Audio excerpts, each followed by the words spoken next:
কিচ্ছু হবে না, ওটা বাঁধলে ব্যথা লাগে না। এটা বেঁধে দিলে তো ব্যথা করবে না।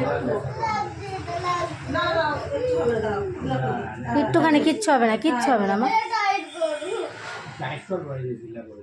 হ্যাঁ ঠিক আছে তো, হাত মুঠো করো, হাত মুঠো করো, একদম নাড়াচাড়া দিবি না। হ্যাঁ, হাত মুঠো করো। আমার দিকে তাকাও, কিচ্ছু হবে না, তাকাও আমার দিকে তাকাও, শোনো শোনো।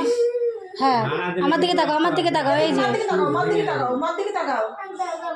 এই দিক টাকা ও দেখবি ঠিক আছে, ও কিচ্ছু হবে না, কিচ্ছু হবে না, ওখানে হাত দিও না, শোনো ওখানে হাত দিও না। কিচ্ছু হবে না, কিচ্ছু হবে না। এই তো good girl, good girl, good girl. কিচ্ছু হবে না, কিচ্ছু হবে না। এই তো হয়ে গেছে। সারাটা তো রক্তটা নিয়ে শরীরে রক্ত নেই, আরো কতটা নিয়ে নিল। না সাহস সাহস তো আমাকে শিকার বাবাই রাখলো। আমরা দেখতে পারতাম না ওই বয়সে। বাবা হচ্ছে কিচ্ছু হয়নি, কিচ্ছু হয়নি, আসো। দাঁড়া দাঁড়া দাঁড়া, একটু বসো, একটুখানি বসো, আমি নিচ্ছি কোলে নিয়ে। এনে বসলে আরো বেশি ভয় লাগবে, তুমি এদিক নিয়ে আসো না কোলে করে। না, ওই যে-